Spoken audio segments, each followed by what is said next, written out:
প্রিয় দর্শক, আপনারা দেখছেন এটিএন নিউজ। হেলথ কেয়ার ফার্মাসিউটিক্যালসের সৌজন্যে স্বাস্থ্য বিষয়ক অনুষ্ঠান ফার্স্ট এডে আপনাদের সবাইকে আমন্ত্রণ জানাচ্ছি। আমি ডক্টর ফাইজা রাহলা। দর্শক, প্রতি সপ্তাহে আমরা নির্দিষ্ট একটি বিষয় নিয়ে কথা বলার চেষ্টা করি।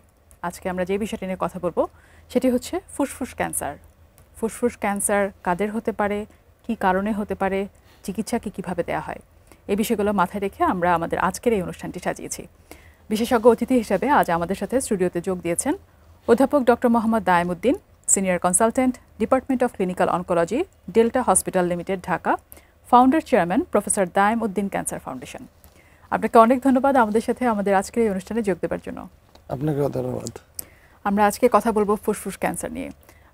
যখন আমরা কোনো একটি রোগ নিয়ে কথা বলি, একেবারে প্রথমেই আসলে সবার মনে প্রশ্নটা আসে যে এই রোগের ভয়াবহতা কতটুকু, এবং অনেকের মনে এরকমও একটা ধারণা আসে যে আসলে এই ক্যান্সার হয়তো আমার হবে না। একেবারে শুরুতে আপনার কাছে জানতে চাই যে ফুসফুস ক্যান্সার আমরা যদি পুরো বিশ্বের চিত্র এবং আমাদের দেশের চিত্র দেখতে চাই, ভয়াবহতা কতখানি এবং কেন সচেতন হতে হবে? ধন্যবাদ আপনাকে। খুবই গুরুত্বপূর্ণ একটা প্রশ্ন। এই আলোচনার শুরুতে আমি বিশ্বের তথা বাংলাদেশের সকল ক্যান্সার আক্রান্ত রোগীদের সুস্থতা কামনা করছি। আসলে সারা বিশ্বব্যাপী এবং বাংলাদেশেও ফুসফুস ক্যান্সারের ভয়াবহতা অনেক বেশি। সারা বিশ্বে প্রতি বছর 1,90,00,000 মানুষ বিভিন্ন ক্যান্সারে আক্রান্ত হয়। তার মধ্যে একমাত্র ফুসফুস ক্যান্সারে আক্রান্ত হয় 2.2 মিলিয়ন লোক, এবং 2.2 মিলিয়ন লোকের মধ্যে 1.8 মিলিয়ন লোক প্রতি বছর মারা যায়। একমাত্র আমেরিকাতেই প্রতি বছর 2,30,000 মানুষ এই ফুসফুস ক্যান্সারে আক্রান্ত হয়, যার মধ্যে 1,50,000 মানুষ মারা যায়। বাংলাদেশে প্রতি বছর 1,56,000 মানুষ বিভিন্ন ক্যান্সারে আক্রান্ত হয়, তার মধ্যে 15,000 মানুষ শুধু ফুসফুস বা লাং ক্যান্সারে আক্রান্ত হয়, এবং দুর্ভাগ্যজনক হলো সত্যি যে এর অর্ধেকেরও বেশি মানুষ আবার প্রতি বছর এই রোগে মারা যায়। পুরুষদের মধ্যে ফুসফুস ক্যান্সার শীর্ষস্থানীয়, অর্থাৎ টপ র্যাঙ্কিং, সারা ওয়ার্ল্ড ব্যাপী ইট ইজ টপ র্যাঙ্কিং। বাংলাদেশও ইট ইজ টপ র্যাঙ্কিং। মেয়েদের ক্ষেত্রে আমাদের সাবকন্টিনেন্টে এর স্থান 5ম, কিন্তু উন্নত বিশ্বে যেখানে মেয়েদের মধ্যে সিগারেট খাওয়ার প্রবণতা অনেক বেশি, সেখানে ফুসফুস ক্যান্সারে আক্রান্তর সংখ্যা বা পার্সেন্ট হিসেবে যদি আমরা বলতে চাই, তৃতীয়, অর্থাৎ মেয়েদের স্তন ক্যান্সার এবং কলোরেক্টাল ক্যান্সারের পরেই হলো এই ফুসফুস ক্যান্সারের স্থান।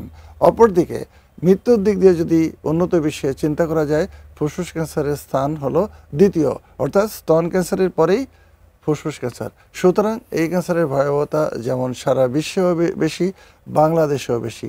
সুতরাং আমাদেরকে এই ক্যান্সার সম্পর্কে অবশ্যই সচেতনতা হতে হবে, এবং এই ক্যান্সার যাতে আক্রান্ত বেশি না হয়, মানুষ সুস্থ থাকতে পারে, সে ব্যাপারে আমাদের সারা দেশব্যাপী প্রচার প্রচারণা তুলে ধরতে হবে এবং সচেতনতা গ্রহ করতে হবে। সংখ্যাটা আসলে বেশ বড় সড়ো, এবং এ কারণেই আমাদের সাবধান হতে হবে। যখন আমরা এই ক্যান্সার নিয়ে কথা বলছি, তখন একেবারে শুরুতে সবার মনে এই প্রশ্ন তো আসে যে কাদের ক্ষেত্রে হয়। আপনি যেহেতু আমাদেরকে চিত্রটা বলেছেন যে অনেক মানুষ আক্রান্ত হচ্ছে, আপনাদের অভিজ্ঞতা যদি আমাদেরকে বলেন যে কারা বেশি ফুসফুস ক্যান্সারে আক্রান্ত হচ্ছে। হ্যাঁ, খুবই গুরুত্বপূর্ণ এই প্রশ্নটি। আক্রান্ত আমরা যদি হিসেব করে বলতে চাই, যে আমি প্রথমে বলেছিলাম যেমন পুরুষেরা আক্রান্ত হচ্ছে, মহিলারা আক্রান্ত হচ্ছেন।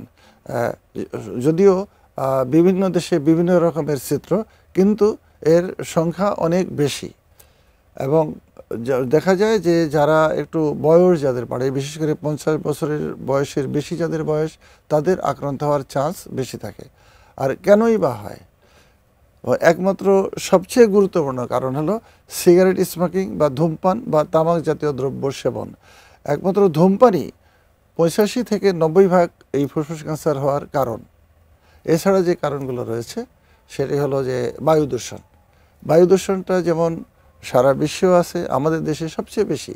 যেমন আমাদের দেশে বিশেষ করে ঢাকাতে আমরা রাস্তায় নামলেই দেখতে পাই যে মোটর ভেহিকেলের কালো ধোঁয়া, যেখানে অনেক রাসায়নিক পদার্থ বের হয় এবং তার মধ্যে অনেক কার্সিনোজেনিক বস্তু রয়েছে, যেটা ফুসফুস ক্যান্সার করতে পারে। এছাড়া কলকারখানার ধোঁয়া, এই কলকারখানার ধোঁয়াও এই রাসায়নিক পদার্থ আছে যেটা কার্সিনোজেনিক, সেটা ক্যান্সার করতে পারে। এছাড়া রয়েছে জেনেটিক কিছু কারণ, পারিবারিক ইতিহাস যাদের রয়েছে, যাদের বাবা মা বা বড় ভাইয়ের ক্যান্সার রয়েছে ফুসফুস, তাদের আবার ক্যান্সার হওয়ার সম্ভাবনা থাকে। এরপরে যে জিনিসগুলো রয়েছে সেটি হলো যে ক্রনিক এক্সপোজার, অনেক দিন ধরে যদি এক্সপোজার কিছু কিছু জায়গাতে হয়, যেমন অ্যাসবেস্টসে হয়, রেডন গ্যাসে হতে পারে, অথবা যারা বিভিন্ন রকম ক্রোমিয়াম, ক্যাডমিয়াম, রেডন গ্যাস এইসব জায়গাতে কাজ করেন অনেক দিন ধরে, তাদের হওয়ার সম্ভাবনা থাকে। অনেক দিন ধরে যদি ইমিউনোসাপ্রেস পেশেন্ট যারা অনেক দিন ধরে স্টেরয়েড নেন অথবা HIV ইনফেকশনে যাদের আক্রান্ত হন, তাদের আবার ফুসফুস ক্যান্সার হওয়ার চান্স অনেক বেশি থাকে। লাং ফাইব্রোসিস বলে একটা কথা রয়েছে, যদি অনেক দিন ধরে লাংসে ইনফেকশন থাকে, অথবা টিবি হয়েছিল একসময়, সেই টিবিটি ভালো হয়েছে অনেক দিন ধরে, অথবা 20 বছর বা 25 বছর পরে যে লাং ফাইব্রোসিস হয়ে থাকে, সেই ফাইব্রোস টিস্যু থেকে ক্যান্সার হতে পারে। এছাড়া আমাদের গ্রামে গঞ্জে মেয়েরা দেখা যায় লাকড়ি লতাপাতা দিয়ে রান্না বান্না করেন, এখান থেকে যে ধোঁয়া বের হয়, এই ধোঁয়াটাও কিন্তু অনেক সময় কার্সিনোজেনিক হয় এবং ফুসফুস ক্যান্সার করতে পারে। অনেকগুলো কারণ বলেছেন এবং তার মধ্যে ধূমপান হচ্ছে মূল কারণ। ধূমপান হলো মূল কারণ, যেটা 85 থেকে 90% ফুসফুস ক্যান্সার করে। যখন কোনো একজন রোগী ফুসফুস ক্যান্সারে আক্রান্ত হবেন, কি কি ধরনের উপসর্গ দেখা যায়? একেবারে প্রাথমিক পর্যায়ের উপসর্গ যদি বলতেন, এবং পরবর্তীতে কি কি ধরনের পরিবর্তন আসে? হ্যাঁ, এটা হলো যে প্রাথমিক লক্ষণগুলোর মধ্যে হচ্ছে যে ফুসফুসের ক্যান্সারের যদি শুধু ফুসফুসেই ক্যান্সারটি সীমাবদ্ধ থাকে, তাহলে যে সিমটমগুলো বা লক্ষণগুলো হয়। আবার ফুসফুস ক্যান্সার মেটাস্টেটিক বা অন্যান্য অর্গানে ছড়িয়ে যাওয়ার জন্য কিছু সিমটম ডেভেলপ করতে পারে, যেটা লেট সিমটম, এবং সেই সিমটমও ফুসফুস ক্যান্সারের জন্য খুব গুরুত্বপূর্ণ। তো ফুসফুস ক্যান্সারের হওয়ার পরে যে প্রাথমিক পর্যায়ে যে লক্ষণগুলো হয়, সেটা হলো কাশি, ক্রমাগত কাশি, অনেক দিন ধরে কাশি হচ্ছে, যে কাশি সাধারণ ওষুধ, অ্যান্টিবায়োটিক বা সাধারণ কাশির ওষুধ ব্যবহার করে সারে না। যেমন 15 দিন, 3 সপ্তাহ বা 2 মাস কাশি হচ্ছে, কোনো ওষুধ খেয়ে এই কাশি ভালো হচ্ছে না। এই একটি কথা, এটাই গুরুত্বপূর্ণ। কাশির সাথে যদি কফ হয় এবং কফের সাথে যদি রক্ত যায়, ইভেন থুতুর সাথে যদি রক্ত যায়, এটা একটা লক্ষণ হতে পারে। বুকে ব্যথা হতে পারে, শ্বাসকষ্ট হতে পারে এবং স্বরভঙ্গ হতে পারে, দ্যাট ইজ আমরা যাকে বলি হর্সনেস অফ ভয়েস। এই সিমটমগুলো হলো যদি প্রাথমিক পর্যায়ে ধরা পড়ে। আর কিছুদিন পরে, অর্থাৎ অনেক লেট স্টেজে যদি আসে যে সিমটমগুলো, এইটা গুরুত্বপূর্ণ। এবং এই ধরনের সিমটম নিয়েই কিন্তু বেশিরভাগ রোগী আমাদের কাছে আসে। সেটি হলো যে ফুসফুস ক্যান্সার যে অর্গানে মেটাস্টেসিস হয় বা ছড়িয়ে যায়, সেই অর্গান রিলেটেড সিমটম। যেমন ফুসফুস ক্যান্সার ব্রেনে ছড়াতে পারে, বনে বা হাড়ে ছড়াতে পারে, লিভারে ছড়াতে পারে, কিডনির উপর 2টা গ্ল্যান্ড থাকে, 2 কিডনির, তাকে অ্যাড্রিনাল গ্ল্যান্ড বলে, সেই গ্ল্যান্ডে ছড়াতে পারে, এবং স্কিন বা চামড়াতে ছড়াতে পারে। যদি ব্রেনে ছড়ায়, কী সিমটম হতে পারে? ব্রেনে ছড়ালে কনভালশন হতে পারে, রোগী পড়ে যেতে পারে, অথবা প্যারালাইসিস হয়ে যেতে পারে, সিভিয়ার হেডেক, অনেক মাথা ব্যথা হতে পারে, চোখে কম দেখতে পারে, বমি হতে পারে। ঠিক সেরকম যদি হাড়ে সরে যায়, হাড়ে ব্যথা হতে পারে, হাড়ে ইভেন ফ্র্যাকচার হতে পারে, অথবা হাড়ে একটা টিউমার আকারে একটা দেখা যেতে পারে। লিভারে ছড়িয়ে গেলে রোগী জন্ডিস হতে পারে, বমি হতে পারে, খাওয়ার অরুচি হতে পারে, ক্ষুধামন্দ অনেক দিন থাকে, এবং সেক্ষেত্রে ওজনও হ্রাস পেতে পারে, অর্থাৎ ওজন কমে যেতে পারে। তো এই ধরনের বিভিন্ন অর্গানে ছড়িয়ে যাওয়ার জন্য সিমটম ডেভেলপ করে। সুতরাং ফুসফুস ক্যান্সারের সিমটম ফুসফুসের নিজস্ব কিছু সিমটম, এবং বিভিন্ন অর্গানে ছড়িয়ে যাওয়ার জন্য আরেকটি সিমটম। সুতরাং এই ধরনের সিমটম কিছু কিছু রোগী আমাদের কাছে ফুসফুসের নিজস্ব সিমটম নিয়ে আসে, কিন্তু নিজস্ব সিমটম কিন্তু খুব গুরুত্বপূর্ণ। এই সিমটমগুলো শুধু ফুসফুস ক্যান্সারের জন্যই হয় না, এই সিমটমগুলো ইভেন টিবির জন্য হয়, একই রকম সিমটম। তবে আমাদের ডিফারেন্সিয়েট করতে হয়, কী করলে এটা টিবি এবং কীভাবে বোঝা যাবে এটা ক্যান্সার, সেটা আমরা বিভিন্নভাবে বিভিন্ন পরীক্ষার মাধ্যমে এটা করতে পারি। জি, আরও অনেক কিছু জানবো আপনার কাছ থেকে, তবে এই মুহূর্তে একটি বিরতি নিচ্ছি। দর্শক, হেলথ কেয়ার ফার্মাসিউটিক্যালসের সৌজন্যে আপনারা দেখছেন ফার্স্ট এড। ছোট্ট একটি বিরতি নিচ্ছি, কিছুক্ষণের মধ্যে ফিরছি, সাথেই থাকুন।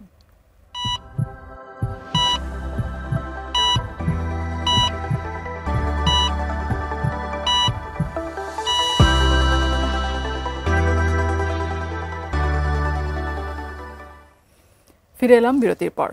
হেলথ কেয়ার ফার্মাসিউটিক্যালসের সৌজন্যে আপনারা দেখছেন ফার্স্ট এড। আপনাদের সাথে আছি আমি ডক্টর ফাইজা রাহলা। আজকে আমরা কথা বলছি ফুসফুস ক্যান্সার নিয়ে, এবং বিশেষজ্ঞ অতিথি হিসেবে আজ আমাদের সাথে যুক্ত হয়েছেন অধ্যাপক ডক্টর মোহাম্মদ দায়ামউদ্দিন। বিরতিতে যাবার আগে আপনি আমাদেরকে এরই মধ্যে ফুসফুস ক্যান্সার নিয়ে অনেকগুলো তথ্য দিয়েছেন, উপসর্গগুলো আমরা শুনেছি। উপসর্গ আপনি বেশ কিছু বলেছেন, তার মধ্যে কিছু আছে একেবারে প্রাথমিক স্টেজে থাকবে এবং কিছু আছে যে পরবর্তী স্টেজে আসবে।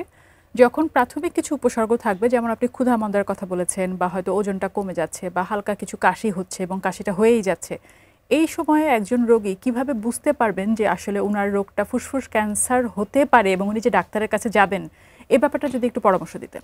হ্যাঁ, আসলে এটা খুবই গুরুত্বপূর্ণ প্রশ্ন যে প্রাথমিক পর্যায়ে যে সিমটমগুলো হয়, আসলে এই সিমটমগুলো আমি বলেছিলাম যে টিবিতে হতে পারে, অথবা সাধারণ লাং ইনফেকশনের জন্য বা ফুসফুস ইনফেকশনের জন্য কিন্তু অনেক সময়, যেমন নিউমোনিয়া, তাতেও কিন্তু এই ধরনের কিছু সিমটম ডেভেলপ করতে পারে। তো রোগীদের এই ধরনের সিমটম ডেভেলপ হলে এবং তার যদি অনেক দিন ধরে সিগারেট খাওয়ার মানে হিস্ট্রি থাকে, তাহলে তার উচিত একজন ডাক্তারের পরামর্শ নেওয়া, বিশেষ করে কোনো চেস্ট ফিজিশিয়ান অথবা আমাদের অনকোলজিস্ট, এটা সাজেশন নেওয়া উচিত। তখন বের করা যাবে পরীক্ষা নিরীক্ষার মাধ্যমে যে তার ফুসফুস ক্যান্সার হয়েছে কিনা। যে পরীক্ষার মধ্যে যদি আমি বলতে চাই যে আমরা সিম্পল একটা এক্স রে করেই কিন্তু আমরা বুঝতে পারি যে প্রাথমিক পর্যায়ে তার অবস্থানটা কি। যদি দেখা যায় যে সেখানে কোনো অপাসিটি বা একটা টিউমার বা একটা গ্রোথ হয়েছে, তাহলে আমাদের ধারণা হতে পারে যে এটা ক্যান্সার হতে পারে, হলেও হতে পারে। তখন এই ধরনের যদি আমরা বুঝতে পারি, বা কাশি যদি অনেক দিন ধরে হয়, কাশির সাথে রক্ত আসে, সেই কফ পরীক্ষা করে আমরা বুঝতে পারি যে এখানে ক্যান্সার সেল আছে না টিবি আছে। এইটা ভাবেও কিন্তু একদম সাধারণভাবে ইভেন উপজেলা লেভেলেও কিন্তু কফ পরীক্ষা করে ডায়াগনোসিস, বিশেষ করে টিবির ডায়াগনোসিস করা যায়। তো ক্যান্সার ডায়াগনোসিস হয়তো উপজেলা পর্যায়ে হবে না, সেই ক্ষেত্রে হয়তো ডিস্ট্রিক্ট লেভেল বা যেখানে প্যাথোলজির সুবিধা আছে, সাইটোলজির সুবিধা আছে, এই জায়গাতে এসে ডিফারেন্সিয়েট করা যায় যে তার কাশিতে বা কফে কোনো ক্যান্সারের জার্ম আছে কিনা, ক্যান্সার আছে কিনা। এরপরে আমরা যেটা করি, সিটি স্ক্যান করলে আরও মোর স্পেসিফিক হয়। সিটি স্ক্যান করে বুঝতে পারি যে তার গ্রোথটা কতটুকু এবং এটা ক্যান্সার রিলেটেড কিনা। যদি এটা হয়, তখন আমরা কি করি, তখন আমরা একটা এফএনএসি বা কোর বায়োপসি যেটা বলে, সেটা করে আমরা কনফার্ম হতে পারি যে এইখানে ক্যান্সার সেল বা টিস্যু বা কোষ আছে কিনা। এছাড়া ব্রঙ্কোস্কোপি করে সেখানে ব্রঙ্কোস্কোপিক বায়োপসি নিয়েও আমরা করতে পারি। আমরা আরও টেস্ট করতে পারি যে ব্রেনের যদি সিমটম দেখা যায়, আমি বলেছিলাম যে কনভালশন হচ্ছে, চোখে কম দেখছে, অথবা অনেক ব্যথা হচ্ছে বা বমি হচ্ছে, সেক্ষেত্রে ব্রেনে এমআরআই করে দেখতে পারি ব্রেনে মেটাস্টেসিস হয়েছে কিনা। আবার হাড়ে ছড়িয়ে গেছে কিনা, সেই ক্ষেত্রে আমরা সিম্পল টেস্ট যে হোল বডি বোন স্ক্যান করে আমরা দেখতে পারি, যেটাতে খুব বেশি খরচ হয় না, সেটা আমরা দেখতে পারি হাড়ে ছড়িয়ে গেছে কিনা। সবচেয়ে গুরুত্বপূর্ণ টেস্ট হলো যে অন্যান্য অনেক দূরবর্তী কোনো অর্গানে ছড়িয়ে গেছে কিনা, এটা দেখার জন্য আমরা পেট স্ক্যান করতে পারি, যেটা আমাদের বাংলাদেশে অ্যাভেলেবল।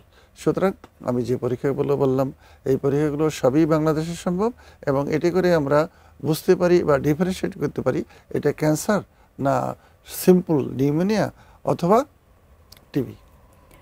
তার মানে উপসর্গ দেখা গেলে একজন ডাক্তারের কাছে যেতে হবে এবং তখন ডায়াগনোসিসটা কনফার্ম করা যাবে যে কেন ওনার এই উপসর্গগুলো দেখা যাচ্ছে। যখন ডায়াগনোসিসটা কনফার্মড হলো যে ওনার কোনো একটা ধরনের ফুসফুসের ক্যান্সার আছে, সেটা যে কোনো একটা স্টেজে আছে, চিকিৎসার জন্য কি কি অপশন আছে, এই ব্যাপারে যদি একটু বিস্তারিত বলতেন। হ্যাঁ, আপনি আপনার বক্তব্য খুব ভালো বলেছেন। অ্যাকচুয়ালি চিকিৎসার ক্ষেত্রে কিন্তু স্টেজ খুব গুরুত্বপূর্ণ, যেটা আমরা সাধারণভাবে আমাদের সাধারণ জনগণের জন্য অ্যাওয়ারনেস ডেভেলপ করার জন্য যেটা বলতে পারি যে স্টেজ 1, স্টেজ 2, স্টেজ 3, স্টেজ 4, এই স্টেজের উপর ডিপেন্ড করে চিকিৎসা যদি অগ্রসর হয়, রোগীর সুস্থতা বোধ হয়, এবং অনেক স্টেজ আছে যেখানে 100% কিউর হওয়ার সম্ভাবনা থাকে। সেক্ষেত্রে আমি বলতে পারি যদি স্টেজ 1 বা 2 হয়, সেক্ষেত্রে কিন্তু রোগী 100% কিউর হওয়ার চান্স 100%, অর্থাৎ 100% কিউর হওয়ার চান্স। সেক্ষেত্রে শুধু যদি রোগীর ইয়ে থাকে, অপারেশন করার মানে সার্জারি করার মতো অ্যাবিলিটি থাকে, তার কোনো দুরারোগ্য ব্যাধি যেমন হার্ট ডিজিজ বা আনকন্ট্রোল ডায়াবেটিস না থাকে, সেখানে একমাত্র সার্জারি করে আমরা বিশেষ করে স্টেজ 1 এবং স্টেজ 2 এ পর্যন্ত রোগীকে কিউর করতে পারি। সার্জারির পরের অপশান থাকে রেডিওথেরাপি বা কেমোথেরাপি। যদি স্টেজ 3 থাকে, সেই ক্ষেত্রে আমরা হয়তো কেমোথেরাপি দিয়ে ডাউন স্টেজিং, অর্থাৎ স্টেজটাকে নিচে নামিয়ে 2A বা 1A এনে আমরা আবার পরবর্তী চিকিৎসা দিতে পারি।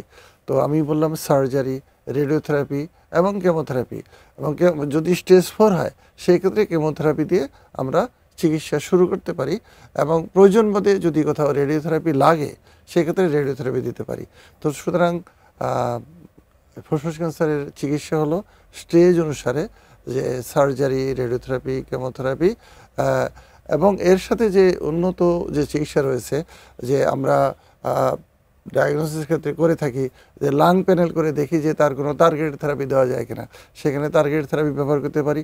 অথবা যদি PDL-1 বলে একটা রিসেপ্টর আছে, এই রিসেপ্টর যদি পজিটিভ হয় সেক্ষেত্রে আমরা কিন্তু ইমিউনোথেরাপি দিতে পারি। সুতরাং আমরা যে গতানুগতিক চিকিৎসার সাথে সাথে আমাদের দেশেও বিশ্বের সাথে তাল মিলিয়ে উন্নত চিকিৎসা বিরাজমান আছে, এবং বাংলাদেশে আমরা এই সকল চিকিৎসা দিয়ে আসছি। যখন আসলে কোনো একটা ক্যান্সারের চিকিৎসা নিয়ে কথা বলা হয় এবং কেমোথেরাপি বা রেডিওথেরাপি এই টার্মগুলো আসে যে আপনার এখন এটা লাগবে, অনেক রোগী দেখা যায় তখন ভয় পেয়ে যান এবং বলেন যে এই কেমোথেরাপির জন্য আমি আরও বেশি অসুস্থ হয়ে যাব কিনা, বা এই ধরনের একটা শঙ্কা কাজ করে। এ ব্যাপারে যদি একটু বলতেন যে কী ধরনের কমপ্লিকেশন হতে পারে এই চিকিৎসার সাইড ইফেক্টে, এবং সেটা আসলে কিভাবে আসলে প্রতিহত করা যায় বা সেটা কতখানি যুক্তিযুক্ত, এ ব্যাপারে যদি একটু বলতেন। আসলে প্রত্যেকটি চিকিৎসারই কিছু না কিছু সাইড ইফেক্ট আছে। যেমন সার্জারি করতে গেলেও তো কিছু সাইড ইফেক্ট আছে, রোগী তখন দুর্বল ফিল করে বা আরোগ্য লাভ করতে কিছু সময় লাগতে পারে। ঠিক রেডিওথেরাপির কিছু সাইড ইফেক্ট হতে পারে, যেমন রেডিওথেরাপি তো রেডিয়েশন দিয়ে আমরা ক্যান্সার সেলকে বার্ন করি বা পুড়িয়ে দিই, সেক্ষেত্রেও কিছু পার্শ্ব প্রতিক্রিয়া আছে, সেটা কিন্তু আমরা সহজেই এটা নিরাময় করতে পারি বা সারিয়ে তুলতে পারি। ঠিক কেমোথেরাপির সাইড ইফেক্ট আছে।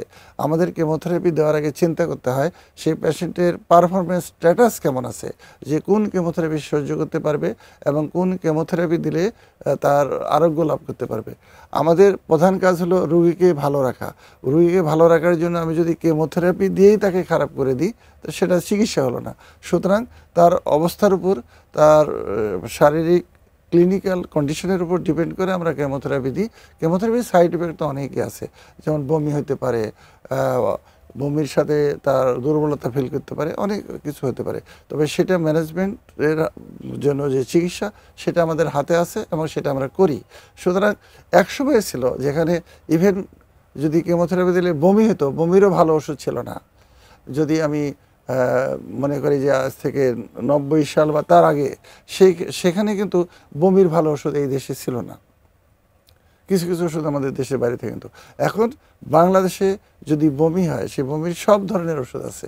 এছাড়া অন্যান্য পার্শ্বপ্রতিক্রিয়াও আমরা ভালো করার জন্য যে প্রক্রিয়াগুলো, যে ওষুধগুলো বা ম্যানেজমেন্ট আমাদের হাতে আছে, সেটা আমরা করি। সুতরাং ভয় পাওয়ার কোনো কারণ নেই। একসময় হয়তো একজন কেমো তার পরিবারে দিয়েছে, সেই সময় হয়তো অনেক আগে, সেই সময় হয়তো পেশেন্টটা মারা গেছে হয়তো কেমোথেরাপির জন্য নয় বা ক্যান্সারের জন্য নয়, হয়তো অন্য কোনো কারণে, কিন্তু তার ধারণা বোধহয় কেমোথেরাপি দিয়ে আমার রুগীটা মারা গেল, অথবা রেডিওথেরাপি দিয়ে আমার রুগীটা মারা গেল। রেডিওথেরাপি দিলে তো রুগী সহজে মারা যাওয়ার কথা না, কিন্তু রেডিওথেরাপি আমরা যে জায়গাতে ক্যান্সার ঠিক টার্গেট করে ঠিক সেই জায়গাতেই আমরা দিই, কাজেই এই রুগীটা মারা যাওয়ার কথা না। সুতরাং মানুষের মধ্যে একটা ভুল ধারণা রয়েছে। আমি মানুষের মধ্যে অ্যাওয়ারনেস গ্রো করার জন্য এই কথাটি বলবো যে, যেহেতু এখন আধুনিক চিকিৎসা বের হয়েছে এবং চিকিৎসার যে পার্শ্বপ্রতিক্রিয়া, সেটাও রোধ করার জন্য ব্যবস্থা আছে। সুতরাং ভয় পাওয়ার কিছু নেই। আপনাদের ক্যান্সার হলে চিকিৎসার জন্য বিশেষজ্ঞ ডাক্তারের কাছে আসুন এবং চিকিৎসা নিয়ে সুস্থতা বোধ করুন। বিশেষ করে স্টেজ 1, স্টেজ 2 ক্যান্সারের ব্যাপারে বলেছি যে 100% কিউর রেট রয়েছে। স্টেজ 4 হলেও কিন্তু আমরা কেমোথেরাপি দিয়ে বা অন্যান্য থেরাপি দিয়ে বা টার্গেট থেরাপি দিয়ে পেশেন্টকে অনেক দিন ভালো রাখতে পারি। Even first line chemotherapy fail করলে সেকেন্ড লাইন, থার্ড লাইন দিয়েও অনেক দিন ভালো রাখতে পারি। সুতরাং ভয়ের কোনো কারণ নেই। ভয়ের কারণ এক সময় ছিল, সেই কারণগুলো কিন্তু আস্তে আস্তে দূর হয়ে গেছে। আপনাকে অনেক ধন্যবাদ এই অনুষ্ঠানে এসে আজকে ফুসফুস ক্যান্সার সম্পর্কে এবং তার চিকিৎসা সম্পর্কে অনেকগুলো তথ্য দিয়েছেন। অনেক ধন্যবাদ। ধন্যবাদ আপনাকে। তো আমি একটু বলি যে আমি এই যে ফুসফুস ক্যান্সার যে কেন হয়, ফুসফুস ক্যান্সারের অ্যাওয়ারনেসের মাসে আমি জনগণের উদ্দেশ্যে বলতে চাই যে 4টা জিনিস ফলো করলে কিন্তু ফুসফুস ক্যান্সার থেকে আমরা অনেক দূরে থাকতে পারি বা মুক্ত থাকতে পারি। যেমন আমরা যদি পরিমিত ব্যায়াম করি, আমরা যদি পুষ্টিকর খাদ্য বা অ্যান্টিঅক্সিডেন্ট জাতীয় খাবার গ্রহণ করি, সিগারেট স্মোকিং এবং এনভায়রনমেন্টাল বা বায়ু দূষণের যে ফ্যাক্টরগুলো রয়েছে এবং ক্রনিক এক্সপোজার, অ্যাসবেস্টস ফ্যাক্টরি বা অন্যান্য জায়গাতে যাদের কাজ করতে হয়, তারা যদি প্রোটেকশন নিয়ে কাজ করেন, তাহলে এই রোগ থেকে মুক্ত থাকতে পারেন। সুতরাং আমরা এই মুক্ত থাকব এই ফুসফুস ক্যান্সার থেকে। এবং সিগারেট স্মোকিং যেহেতু 85 থেকে 90% ক্যান্সারের প্রধান কারণ, ফুসফুস ক্যান্সার, এই সিগারেট স্মোকিং আমরা নিজেরা করব না, অন্যকে না করার জন্য সহায়তা করব। এবং বিশেষ করে আমাদের দেশে ওপেন স্পেসে রেল স্টেশন, বাস স্ট্যান্ড এবং ওপেন স্পেসে হাট বাজার বিভিন্ন জায়গাতে সিগারেট স্মোকিং করা হয়।